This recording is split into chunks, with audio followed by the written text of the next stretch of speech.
제가 이제 본가가 문화동이기 때문에 종종 저희 부모님께 이제 찾아가서 밥을 먹고 오는데 항상 가면 제가 좋아하는 그 반찬과 그 밥들로 막 가득 차 있어요. 아시는 분들은 아시겠지만 제가 요즘에 다이어트를 하고 있습니다. 네, 네, 많은 분들이 모르시는 것 같은데 다이어트를 준비하고 있어서 뭐 제가 스스로 하는 건 뭐 한 20% 정도 되는 것 같고 나머지는 타이에 의해서 하고 있습니다. 그래서 뭐 저녁 시간에 뭐 샐러드를 먹는다든지 뭐 닭가슴살을 먹는다든지. 근데 문제는 뭐냐면 제가 이제 사역을 이제 하다 보니까 나가서 먹을 일이 굉장히 많더라고요, 생각보다. 그래서 어떻게 해서 약속 있어 나가서 먹고 뭐 그러면 한 일주일에 많아야 3번, 한 2번 뭐 그렇게 먹게 되는 거예요, 그 샐러드를. 어쨌든 저는 최선을 다해서 샐러드를 먹고 있고요. 그리고 이제 그 이후에는 뭐 간식을 안 먹는다. 이제 이거는 뭐 제가 이제 지키고 있는 중인데, 근데 그게 이제 유일하게 통하지 않는 그 시간은 바로 저희 집에 밥 먹으러 갈 때입니다. 네, 집에 가면 말씀드렸지만 제가 좋아하는 것들로 가득 차 있어요. 그러면 이제 밥을 막 먹습니다. 또 어머님들이 또 그러잖아요. 밥을 맛있게 먹으면 또 밥 더 먹어라 하고 또 한 그릇이 또 나오고, 그러면 저는 슬쩍 한번 눈치를 보고 다시 먹습니다. 남으면 안 되잖아 하고 먹고, 다 먹고 난 다음에 또 누룽지가 나와요. 또 그래서 누룽지도 또 까지 다 먹고 후식도 나오고, 열심히 먹고 있으면 옆에서 이제 그만 먹어, 그만 먹어라는 소리가 막 들리는 것 같은데 맛있게 먹고 이제 돌아옵니다. 그래서 저는 이제 어머니가 해주시는 밥이라고 이제 말씀드릴 수 있었을 텐데, 하지만 사실 제가 원했던 답은 이게 아니에요. 제가 원했던 답은 뭐냐면 갓 지은 밥입니다. 갓 지은 밥. 네, 갓 지은 밥. 광고에도 나오죠. 뭐햇 삐리리 하는 광고에서 스 뭐였나요? 따끈한 밥에 뭐 한 조각에서 먹는다는 그 광고도 있었는데, 갓 지은 밥이 맛있죠. 갓 지은 밥. 그 밥이 특히 햅쌀로 밥을 지으면 더 맛있어요. 막 단맛도 나고 맛있는데, 근데 문제는 뭐냐면 이 밥이 맛있는 이유가 무엇이냐면 뜨겁기 때문입니다. 네. 이제 과학적인 이제 해설이 들어가면 밥의 전분 성분이 밥이 식기 시작하는 순간부터 굳고 그리고 맛이 떨어진대요. 그래서 식은 밥이 맛이 없는 거라고 과학적으로 이렇게 설명을 해줍니다. 자, 이 밥에 대한 얘기를 쭉 이제 했는데, 우리의 주인이신 하나님 아버지, 생명 되신 우리 예수님께서도 성도님들이 성도님들의 삶 속에서 이런 갓 지은 밥과 같은 맛을 내시기를 원하고 계십니다. 갓 지은 밥처럼 정말 맛있는 맛을 내시기를 원하고 계세요. 아름다운 열매를 맺으면서 살기를 원하고 계십니다. 네, 하지만 이제 문제는 뭐였죠? 항상 우리가 문제죠. 하나님은 문제가 없으세요. 항상 우리가 문제입니다. 무엇이 문제냐? 갓 지은 밥과 같은 맛을 내야 되는데 그렇지 못하죠. 그렇지 못할 때가 너무나 많습니다. 저도 마찬가지인 것 같았는데, 그 이유는 바로 우리의 삶 속에 뜨거움이 없어졌기 때문입니다. 너무나 미지근해지고 열정이 식었기 때문입니다. 그래서 식은 밥과 같이 맛이 없어져 버렸죠. 우리 주님께서는요, 우리가 세상을 살아갈 때 믿음 조금, 죄악도 조금, 나의 경험도 조금, 과학도 조금, 세상의 방법도 조금 이렇게 막 다 섞어서, 편안함과 안일함도 조금 다 섞어서 이런 삶을 살기를 원하시지 않으세요. 그런 삶을 보시고 오히려 뵙고 싶다고 말씀하십니다. 오늘 말씀 3장 15절에서 16절인데요. 제가 한번 읽어드리겠습니다. 내가 내 행위를 아노니 내가 차지도 아니하고 뜨겁지도 아니하도다. 내가 차든지 뜨겁든지 하기를 원하노라. 내가 이같이 미지근하여 뜨겁지도 아니하고 차지도 아니하니 내 입에서 너를 토하여 버리리라. 뜨겁다라는 말은 되게 감각에 대한 표현이죠. 어떤 것을 댔을 때, 손을 대었을 때 손에 이제 느껴지는 그 온도가 높을 땐 우리가 뜨겁다라고 말을 합니다.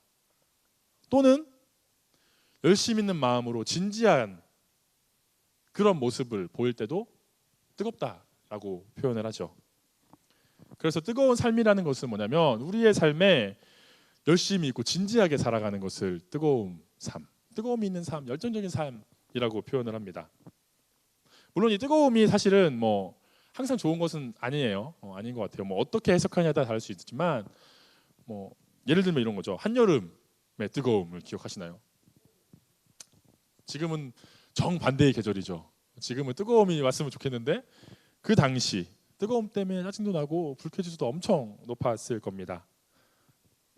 제가 이제 여름에 한참은 수련원을 열심히 다녔었는데 언젠가는 한번 이제 오전에 간 적이 있었어요. 뭐한 9시쯤에 제초 작업을 하기 위해서 제초제를 뿌리기 위해서 저와 그리고 이제 우리 지금은 마다가스카르에서 선교를 하고 계시는 조현창 목사님과 함께 그리고 몇몇 집사님들도 같이 가셨어요. 뭐 아마 예초기를 돌리기 위해서 같이 가셨었는데 이제 가서 아침에 이제 일을 시작을 했어요. 아침에 일을 시작했는데 열심히 이제 제초제를 뿌릴 약을 타고 이제 끌고 이제 열심히 막 올라갔죠. 올라가서 이제 뿌려야지 하고 이제 뿌리고 있는데 갑자기 제 머리가 띵한 느낌이 막 나는 거예요. 막 왜 이러지? 요즘에 체력이 떨어졌나? 라는 생각을 이제 하면서도 이제 어쨌든 이제 꾸역꾸역 하긴 했는데 그러다가 이제 너무 힘들어서 한 3분의 1 정도 남기고 도저히 안 될 것 같은데 하고 이제 내려왔어요.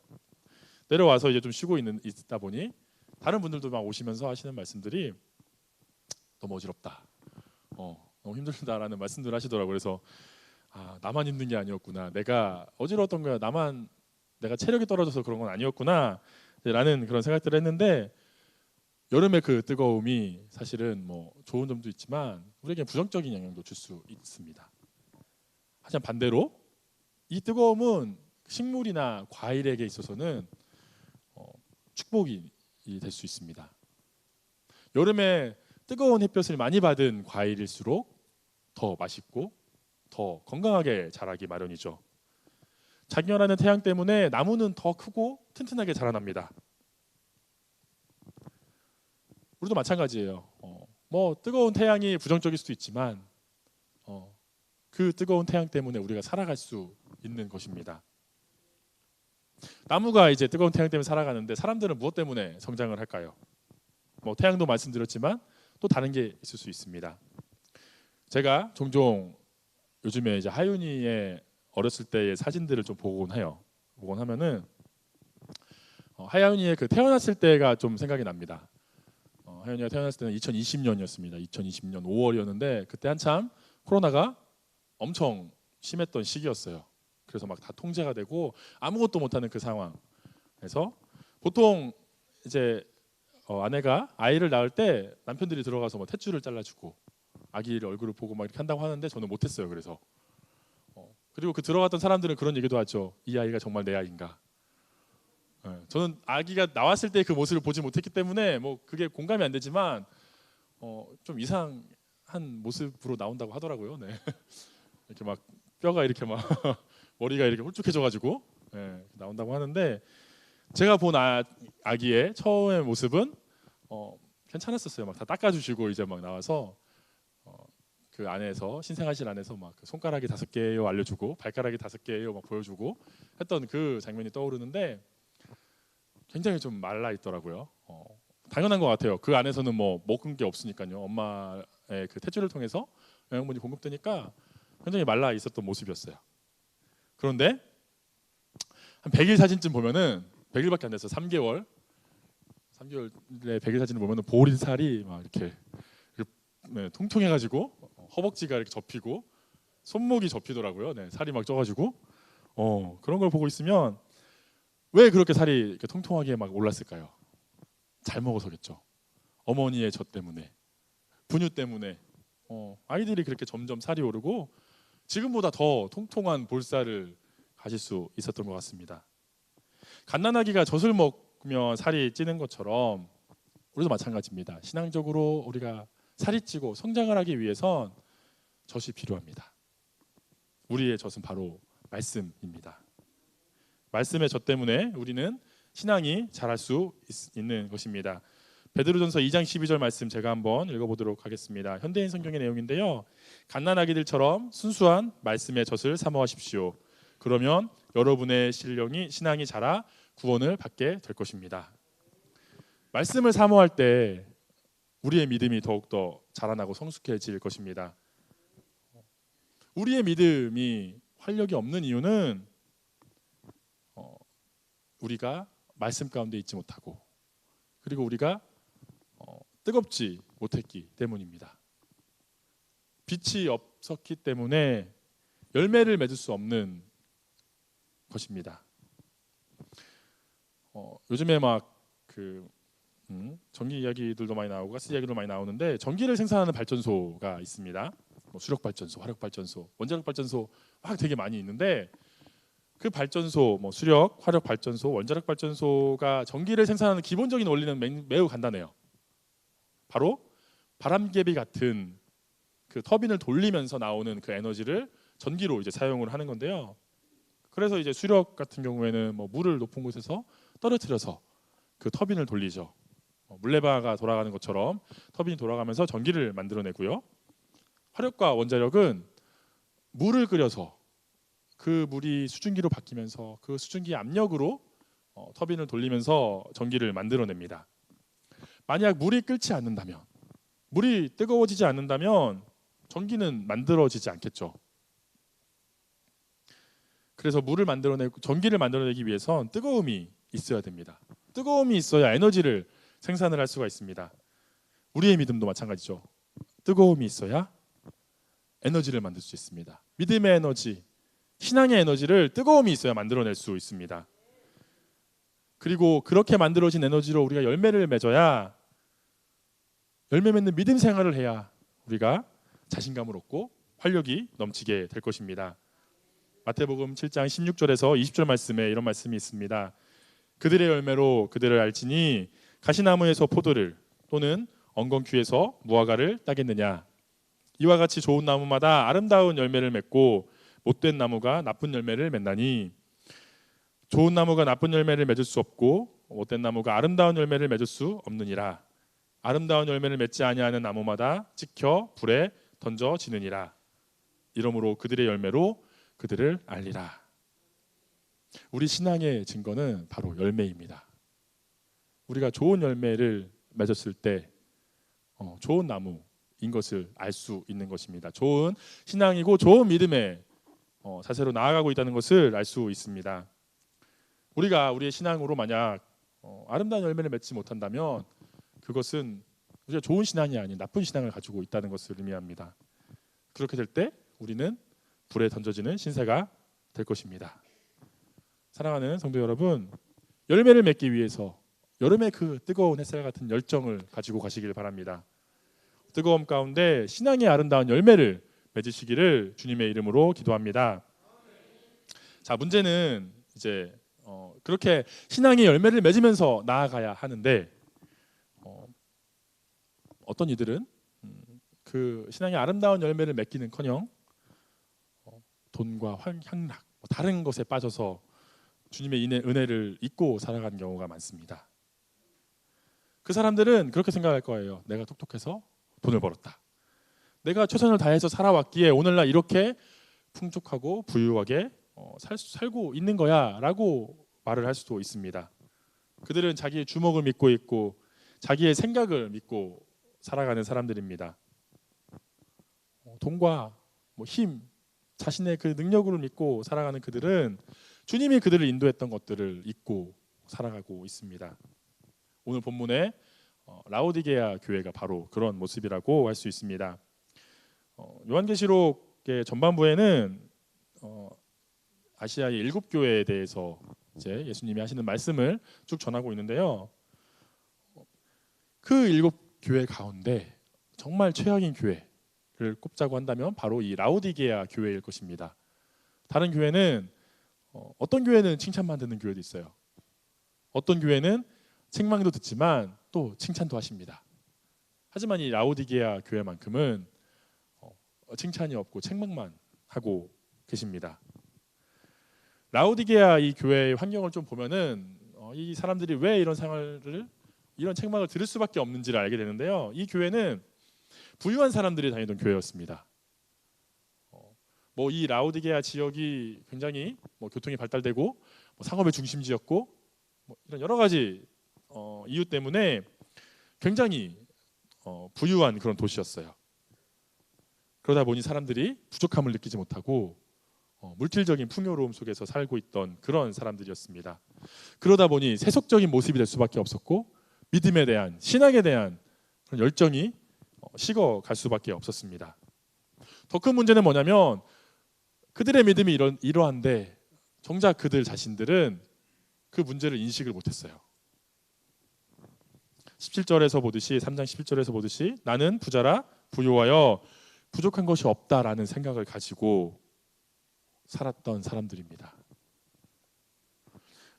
이 사람들은 자신들이 세상적으로 뿐만이 아니고 영적으로도 되게 잘 될 거라고 믿고 있는 사람들이었어요. 순풍에 돛단 듯 하냐는 배와 같이 우리는 잘 믿음 생활을 하고 있어라고 생각을 하는 그런 사람들이었습니다. 당연히 문제가 있죠. 당연히 문제가 있으니까 예수님께서도 책망을 하십니다. 그리고 여러 가지 성경의 말씀에서도 그들의 문제점에 대해서 지적이 가능합니다. 잠언 30장 8절에서 9절 말씀 보시면 곧 헛된 것과 거짓말을 내게서 멀리 하옵시며 나를 가난하게도 마옵시고 부하게도 마옵시고 오직 필요한 양식으로 나를 먹이시옵소서.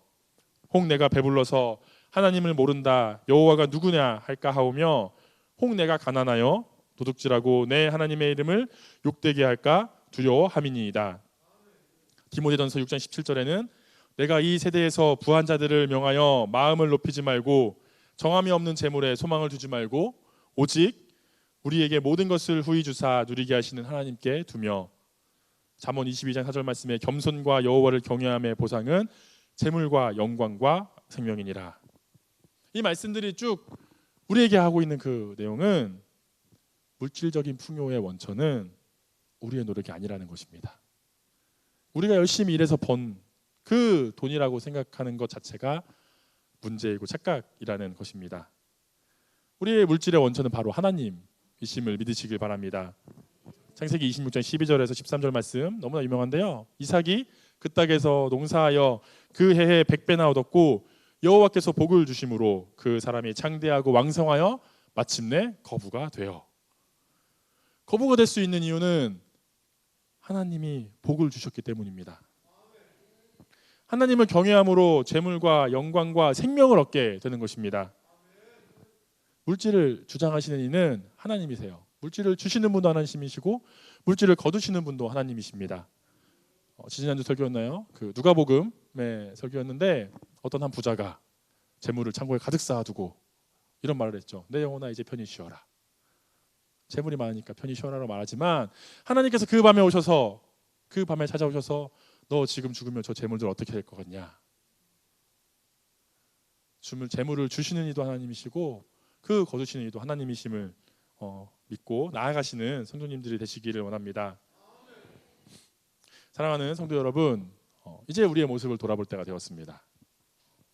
돈에 대해서 어떻게 생각을 하고 어떤 생각을 하고 살아가고 계시나요?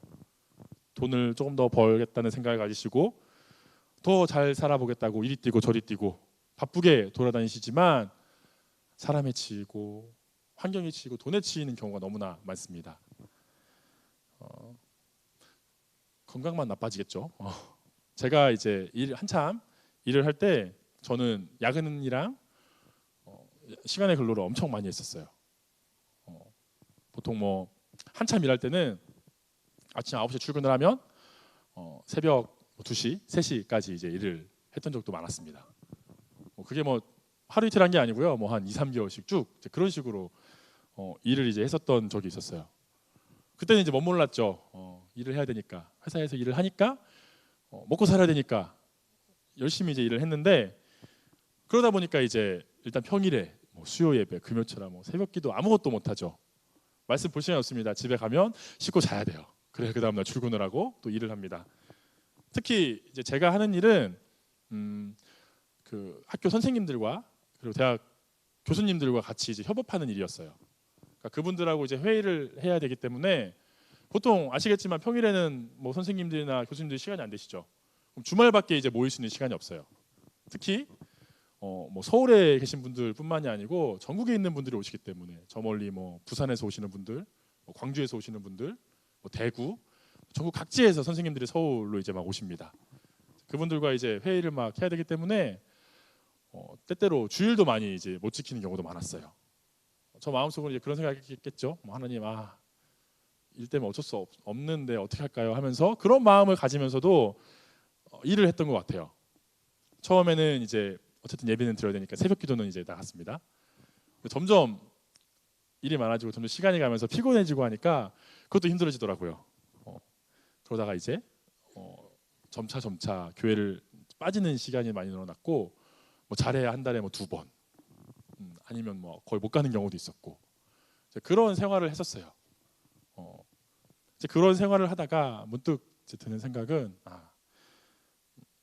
하나님께서 나에게 주신 은혜가 있는데 내가 지금 뭘 하는 거지라는 생각이 들었어요. 그리고 내가 지금 이렇게 돈만 바라보고 이렇게 살아가는 게 나에게 있어서 무슨 유익이 있나라는 생각이 이제 들면서, 그래서 이렇게 사역의 길로 제가 들어섰게 됐습니다. 이렇게 들어설 수 있었던 것은 제가 중학교 때 받았던, 고등학교 때 누렸던, 대학교 때 청년의 시절 때 했었던 그 기도, 그 믿음이, 그 열정들이 아마 도움이 되었기 때문인 것 같습니다. 사랑하는 성도 여러분, 저처럼 이렇게 뭐 사역의 길로 돌아오라는 말씀은 드리지 않습니다. 단지 너무 너무 뭐 회사의 길에서는 조금 좀 떨어졌으면 좋겠어요. 주님과 가까이 하시기를 바랍니다. 그분을 일을 사랑하는 것보다 더 열정적으로 사랑하시기를 바랍니다. 그렇게 할 때 정말 주님께서 길을 인도해 주실 것입니다. 제가 사역을 하겠다는 마음을 이제 하는 순간 이제 그런 생각도 했어요. 하나님, 저는 성경도 많이 못 읽었어요. 들어갈 때 시험을 보거든요. 성경 시험을 보고 막 여러 가지 면접도 보고 하는데, 하나님, 저는 안 될 것 같은데 일단 제가 시험을 보고 뭐 이 원서는 넣고 한번 해보겠습니다. 하나님께서 합격시켜 주시면 신할게요라고 이제 뭐 어쨌든 거래 아닌 거래죠. 한참 일할 시기였으니까요. 그래서 이제 막 한참 일할 때 가서 면접도 보고 했는데 됐어요, 제가. 네. 하나님의 그 도우심과 인도하심으로 신학대학원에 이제 입학을 하면서 일을 그만두게 됐는데, 하나님께서는 길을 만들어 주십니다.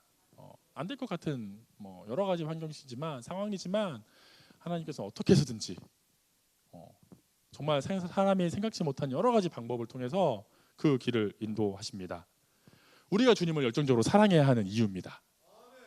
주님을 사랑하는 것이 잘 사는 길입니다.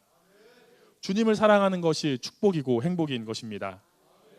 저의 이제 열정적인 그 모습들을 뭐 말씀드렸는데, 성도님들은 어떠셨는지 기억이 나십니까? 열정이 넘쳤던 그 시절. 다시 한번 좀 말씀드리지만, 제가 열정이 넘쳤던 그 시절에는 저는 일주일에 4일을 교회에 있었어요. 뭐 예배 있는 날은 다 항상 교회 있다고 보셨으면 돼요. 뭐 수요 예배, 수요일, 금요 철야, 토요일도 뭐 이전에 다니던 교회에서는 뭐 학생 예배, 뭐 청년부 예배가 토요일 날 있어서 토요일도 하루 종일 있었고, 뭐 주일 날 아침 1부부터 시작을 해서 성가대도 하고 학생부 선생님도 하고 오후에 이제 잠깐 쉬고 저녁 예배까지 드리고, 물론 이제 그때는 뭐 드리면서 뭐 힘들다라는 생각은 그렇게 하지 않았던 것 같아요. 뭐 물론 청년의 시절이었기 때문에 젊었으니까 뭐 그랬을 수도 있는데, 정말 열심히 그런 사역들을 감당했었던 그 기억이 많이 남습니다. 저만 그런 감격이나 그런 경험이 있는 건 아닐 거예요. 아마 성도님들께서는 저보다 더 큰 은혜를 받으셨던 기억들, 그 열정의 그 순간들을 경험하셨을 것입니다. 병 고치는 그 기억들, 병을 고쳐주셨던 그 체험들, 마음을 치유하셨던, 마음의 기쁨을 주셨던 그 경험들을 다들 하셨기 때문에 지금 이 자리에서 하나님을 예배하고 말씀을 듣고 계실 것입니다. 그 하나님을 만나셨기 때문에 성도님들의 삶이 바뀌었고 삶의 중심이 교회가 되셨을 것입니다. 자, 여기까지는 좋았습니다. 그런데 이제 위기가 찾아오죠. 저에게 왔었던 그 위기처럼, 어느 순간 세상에 빠졌던 그 위기처럼, 그 은혜와 열정들이 사실은 쭉 계속 그 상태로 갔으면 너무 좋겠지만 그렇지 않죠. 은혜가 충만할 때는 교회에 자주 오고 맨날 교회에서 보이고 너 또 왔니? 라는 말을 들을 정도로 교회 오지만, 감사함으로 오지만 은혜가 식었을 때, 열정이 식었을 때, 미지근해졌을 때 아무것도 할 수 없게 됩니다.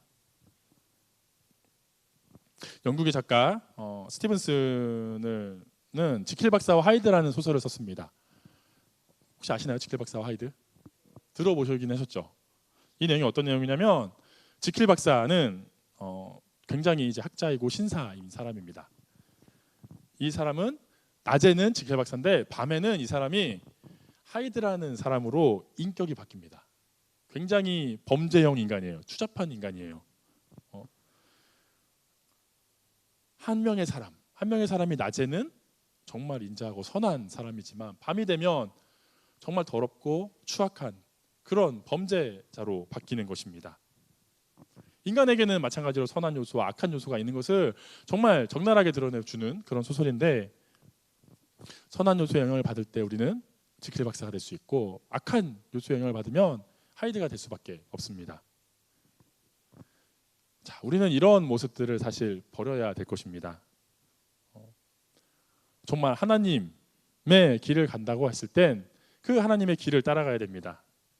교회를 다니시는 분들 중에 우리 교회는 없는 걸 알고 있지만 종종 이런 모습을 보이는 분들이 있어요. 주일에는 정말 되게 거룩한 모습으로 하나님을 찬양하고 기도도 하지만 일상생활 딱 나가는 순간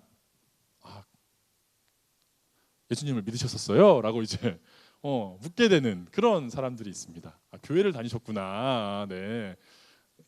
그렇게 의문을 표하게 될 수밖에 없는 사람들이 저는 몇몇 경험을 해봤었어요. 교회를 안 다닐 것 같은데 교회를 다닌대요. 네, 우리 교회는 없는 것 같습니다. 네, 우리 교회는 없는 것 같습니다. 이것도 저것도 아닌, 세상도 아니고 교회도 아닌 그 가운데 공존의 땅에서 살고 있는 사람들입니다. 우리는 가끔씩 회색지대에 사는 사람들, 공존하면서 살아야 된다라는 말들을 많이 해요. 너무 극단적이다 라는 말들을 하죠. 하지만 신앙은 극단적이어야 됩니다. 네. 미지근한 상태로 한쪽 발은 교회, 한쪽 발은 세상에 두고 살아간다면 그 믿음은 나중에 크나큰 정말 우리에게 죄악으로 다가올 것입니다. 그것에 대한 자세한 내용은 제가 오늘 저녁 예배에 설교 때 다시 한번 더 자세한 내용으로 풀어드릴게요. 왜 세상에 발을 담그고 왜 가운데 살면 안 되는지, 어떻게 살아야 되는지는 제가 주일 예배 오늘 저녁 예배 때 말씀을 다시 한번 전해드리도록 하겠습니다. 꼭 참석하셔서 듣고 가셨으면 좋을 것 같아요. 네. 어쨌든 이런 모습의 라오디게아 교회를 보시고 예수님께서 말씀을 하시죠. 책망을 하십니다. 그 책망을 하실 때 본인을 이렇게 소개합니다. 아멘이시오, 충성되고 참된 종이요, 하나님의 창조의 근본이신이라고 칭하고 계십니다. 아멘의 하나님. 아멘의 하나님은 어떤 의미냐면 진리의 하나님이라는 말씀입니다. 즉 그분은 진리를 실현하는 분이십니다. 창조의 근본이시고 교회의 근본이시고 진실한 분이시라는 말씀입니다. 그런 주님께서 라오디게아 교회를 향해서 책망을 하십니다. 진실의 하나님, 진리의 하나님이시기 때문에 라오디게아 교회를 책망하는 그 이유, 그 기준은 바로 진리이고 진실입니다. 진리에 비추었을 때 라오디게아 교회 사람들이 올바르게 하지 않았기 때문에 책망을 하고 계신 거예요. 마찬가지입니다. 우리의 믿음을 평가할 수 있는 기준은 우리 자신에게 있는 게 아니고 그 예수님이 말씀하셨던 진리와 진실, 그곳에 기준이 있는 것입니다. 그것을 놓치고 살기 때문에 우리는 세상의 기준으로, 세상의 눈으로 우리의 신앙과 믿음을 판단할 수밖에 없습니다. 하지만 분명히 기억해 두셔야 될 것은 우리의 신앙을 판단하는 기준은 바로 진리이고 말씀이라는 사실을 기억하시면 좋겠습니다. 그 참된 증인이시고 진리이신 예수님께서 라오디게아 교회를 책망하고 있습니다. 아까도 말씀드렸지만 7개의 소아시아 교회 중에서 칭찬받지 못한 유일한 교회예요. 얼마나 무너져 있으면 칭찬 하나 못 듣는 그런 교회의 모습으로 나올 수 있는지,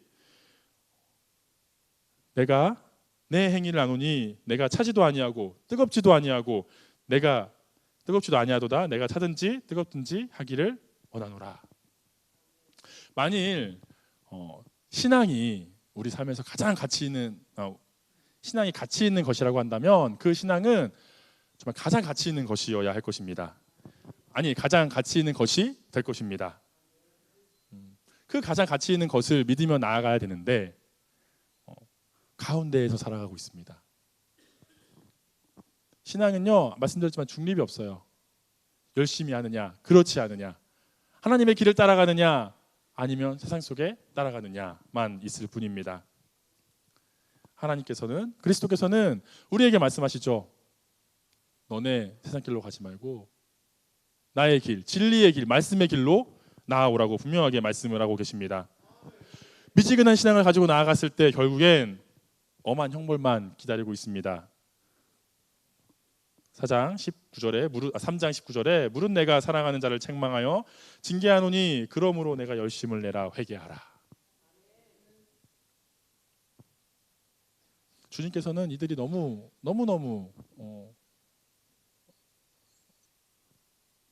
던더리가 난다, 쉽게 말하면 넌더리가 난다 정도 할 정도로 표현을 하고 계십니다.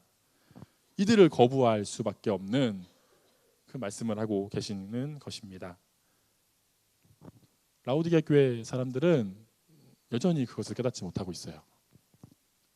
아까도 말씀드렸지만 3장 17절 말씀에 내가 말하기를 나는 부자라 부요하여 부족한 것이 없다 하나 내 곤고한 것과 가련한 것과 가난한 것과 눈먼 것과 벌거벗은 것을 알지 못하는도다.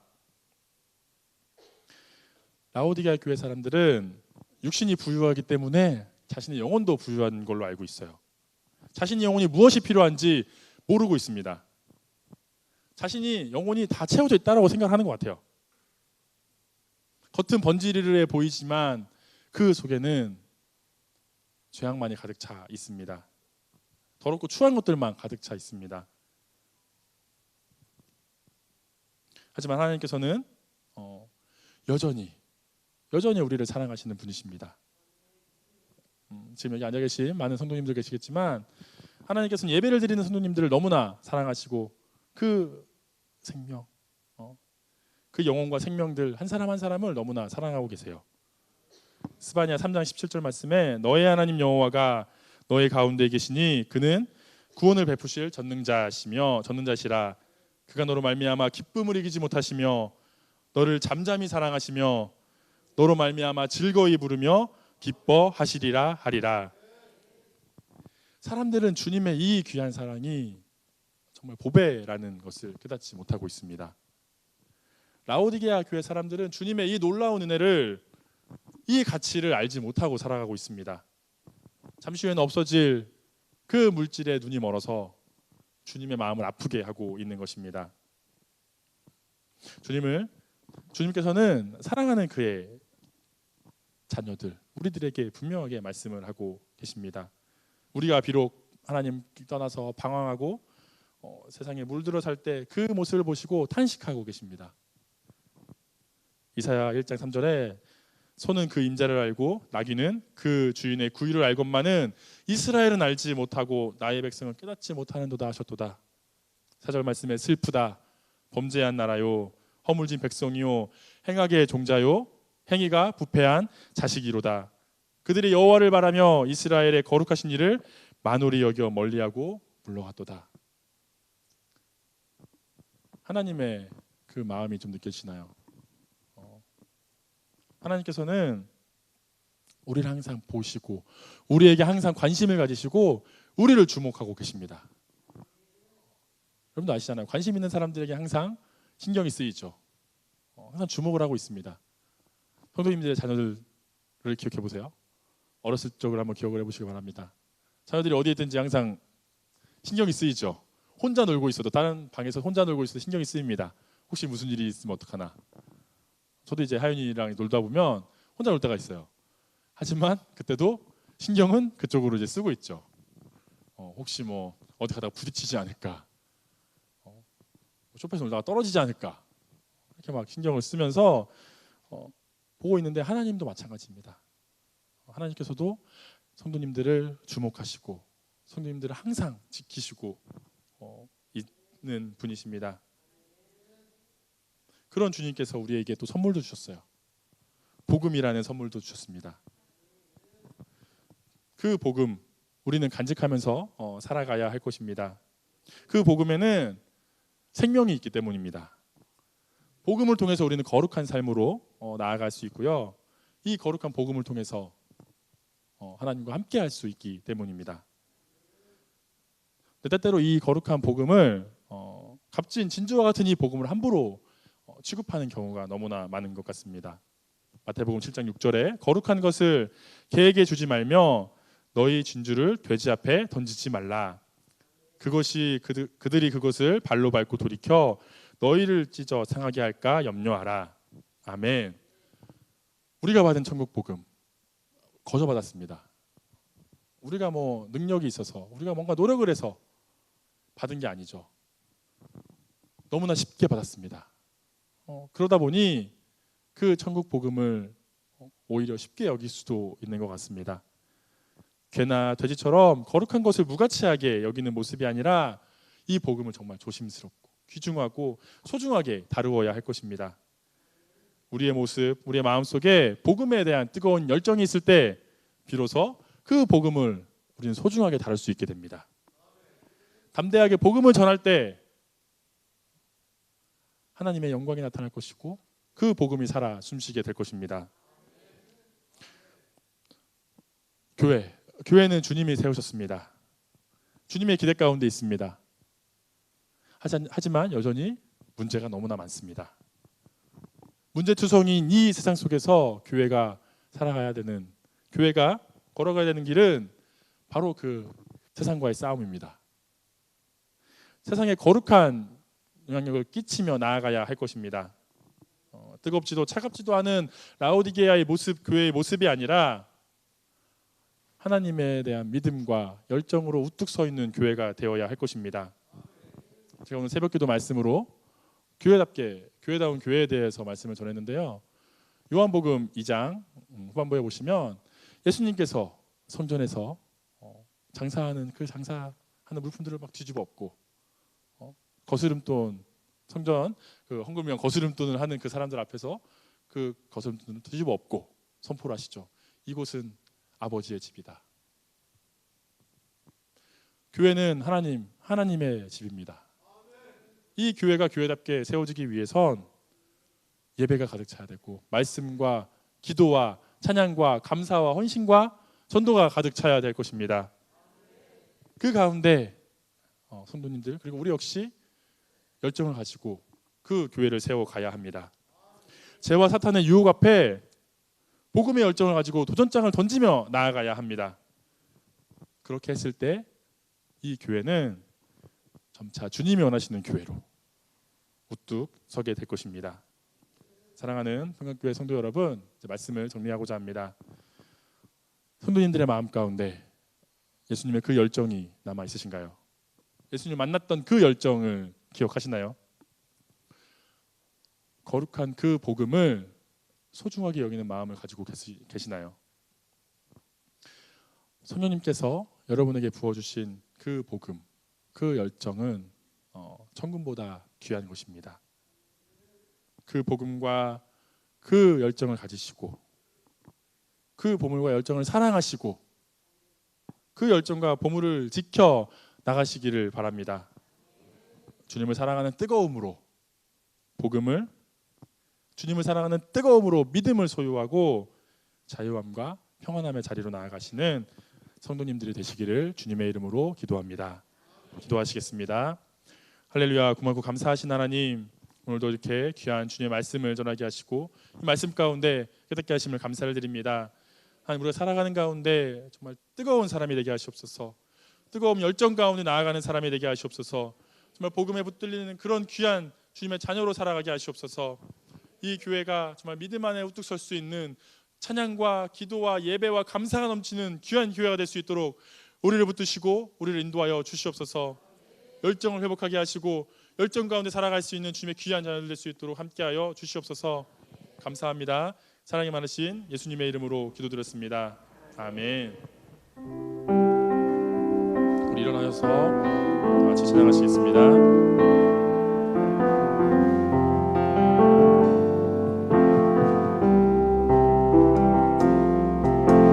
주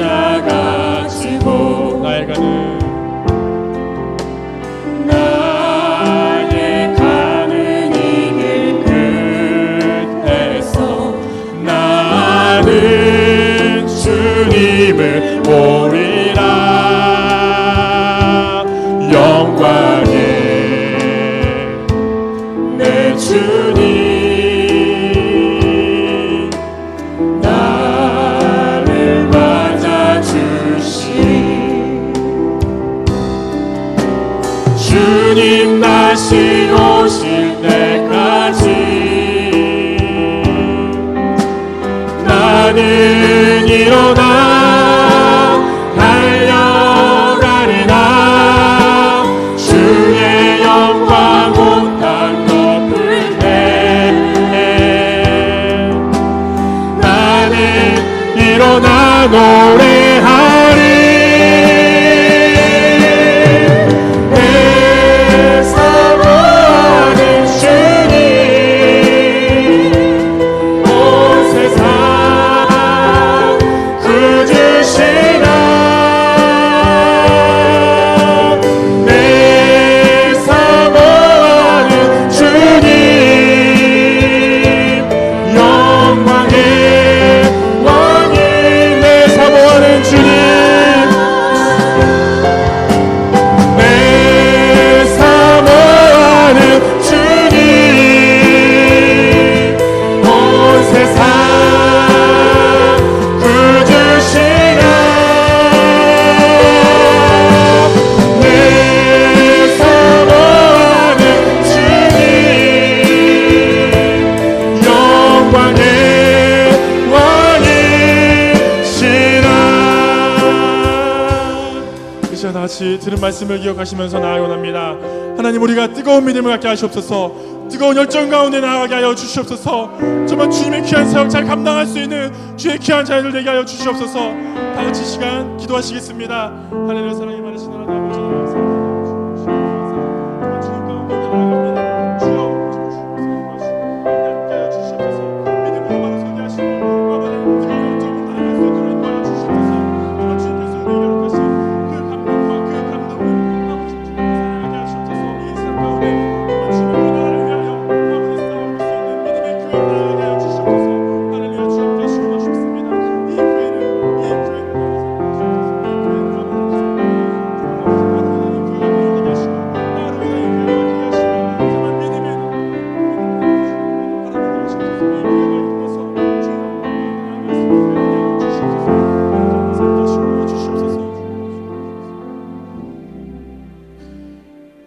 할렐루야. 너무나 감사합니다. 주님, 정말 주님 안에서 우리가 뜨거운 믿음을 가지고 나가게 하여 주시옵소서. 주님을 처음 만났을 때의 그 감격과 그 감동을 다시 한번 회복하게 하시고 그 열정을 품고 주 앞에 나아가게 하여 주시옵소서. 주님 다시 오실 그때까지 하나님 주님의 귀한 말씀을 따르며 헌신하며 주의 귀한 사명들 감당할 수 있는 우리들 모습 될 수 있도록 함께하여 주시옵소서. 우리에게 힘과 능력으로 은혜로 함께하시고 지켜주실 줄 믿습니다. 감사합니다. 아버지께서 함께하여 주시옵소서. 예수님의 이름으로 기도드렸습니다. 제가 주기도문 하심으로 예배를 마치겠습니다. 하늘에 계신 우리 아버지여, 이름이 거룩히 여김을 받으시오며 나라의 마옵시며 뜻이 하늘에서 이루어진 것 같이 땅에서도 이루어지이다. 오늘날 우리에게 일용할 양식을 주옵시고 우리가 우리에게 죄 지은 자를 사하여 준 것 같이 우리의 죄를 사하여 주옵시고 우리를 시험에 들게 하지 마옵시며 다만 악에서 구하옵소서. 내게 나라와 권세와 영광이 아버지께 영원히 있사옵나이다. 아멘.